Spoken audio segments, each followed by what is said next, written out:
Hello and welcome back to HobTech Cars.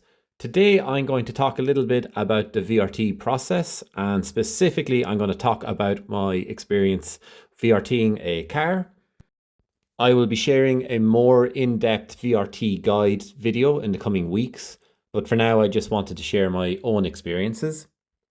The car I was VRTing was a 2001 Mercedes CLK compressor.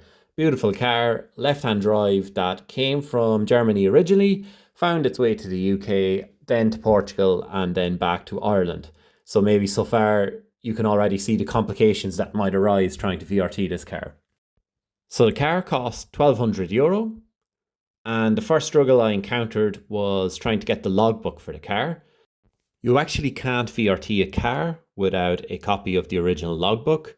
So I contacted the DVLA in the UK and they can issue a new logbook. It's usually not a big deal, but because I live in Ireland, they were unwilling to do so and unwilling to post a new logbook to me. So the only way to circumvent this was to pretend I lived in the UK and use a friend's address and essentially say, here, show us the logbook. I've lost the logbook, send me a new one. That normally is a simple process, but the DVLA actually put the wrong postcode on the address I had given.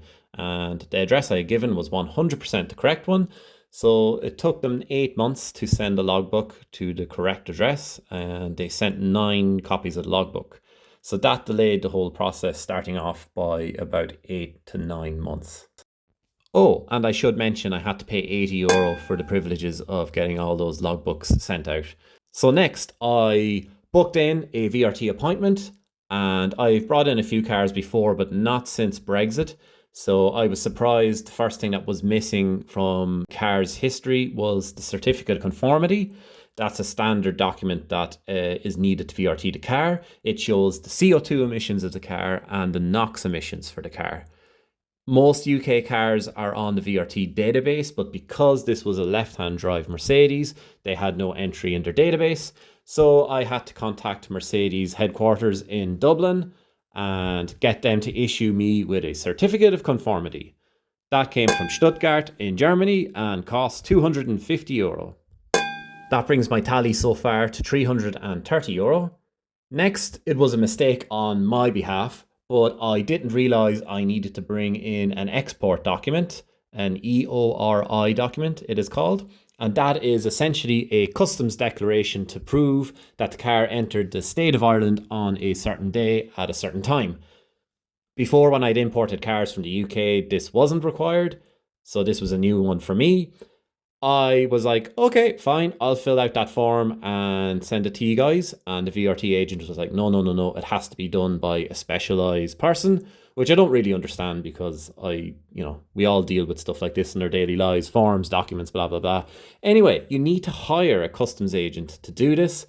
So that's quite annoying. That cost me €120. I use customsdeclaration.ie. They are a third-party service. I'm not being promoted by them, but literally they seem to be the only crowd in the country that do this. Oh, and remember that my total so far is €450, and I still haven't gotten anywhere near the stage where I can VRT the car. So then I was surprised when I get a call from a customs agent from Revenue, and they have decided that the VAT payable on the car is €525. So I'm very surprised with this because the car's net value is €1,200.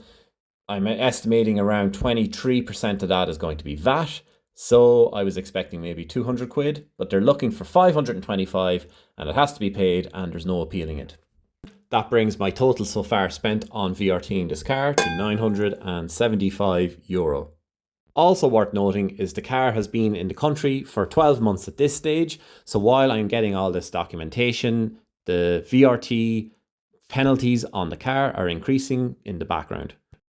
So I head to my local VRT office once again, and everything is above board and okay, except the customs agent isn't happy that I cannot produce the engine number on the car on the day of the appointment, even though I've given the VIN number, and the VIN number can be descrambled online for free to show what the engine number is on the car and what the gearbox number is.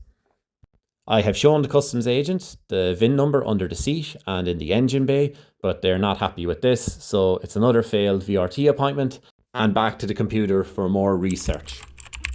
So I spend one Saturday in the engine bay, literally climbing into the engine, removing the airbox so that I can find the engine number that's stamped on the very back of this engine where the gearbox bell housing more or less meets the engine block.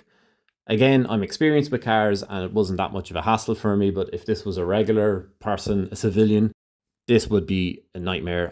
Okay, so it was time for VRT appointment number 3.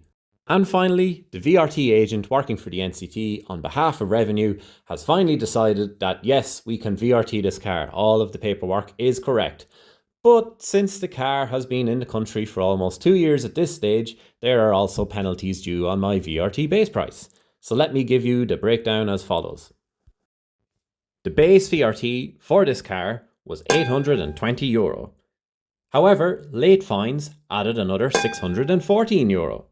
NOx charges for CO2 emissions amounted to €230. And finally, the VEMC fee, which I've no idea what that is, was €11. That brings me to the grand total of €2,633 VRT. For a car that cost me €1,200. So all in all, the total cost of this car and bringing it into the Republic of Ireland is €3,833.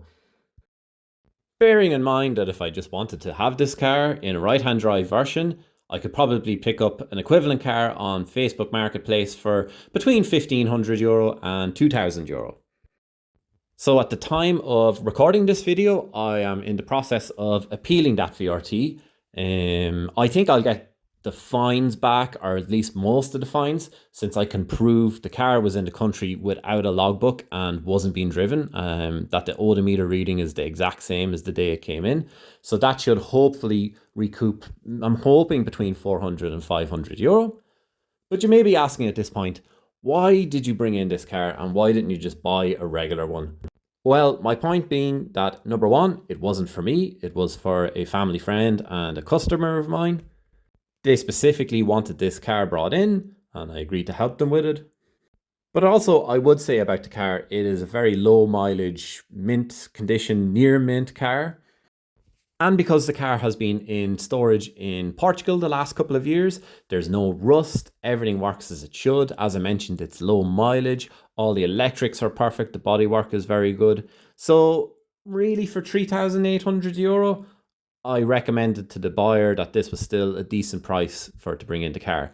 But it just highlights really how badly the Irish car consumer can get ripped off bringing in a car from the UK. In this case, the VRT was essentially 200% the value of the car, which is absolutely ludicrous. But my aim here today isn't to scare people off doing the VRT or bringing a car in from the UK. It's simply to highlight how cumbersome the process is, or how cumbersome the process can become. This example represents a worst case scenario. And certainly for most people, importing a car that has lived all its life in the UK should be less tedious and a bit more straightforward. With all of the craziness that is outlined in this video, I would probably just say that the VRT agent I was dealing with in the NCT test centre was extremely helpful, and Revenue were extremely helpful when I called them. And likewise, big shout out to Mercedes there in Dublin, who were able to procure me that certificate of conformity, as otherwise the car essentially could not be brought into the country. So that is the end of my VRT saga for this car. I do hope that you enjoyed listening to the tale, and I do hope that you found this helpful. And I will be doing a VRT guide within the next few weeks just for folks who are bringing cars into Ireland, and I'll outline what you need and the steps you need to do and people that you need to contact. But I do appreciate you watching, and please, if you like the content, do like, comment and subscribe. Take care. Thanks. Bye bye.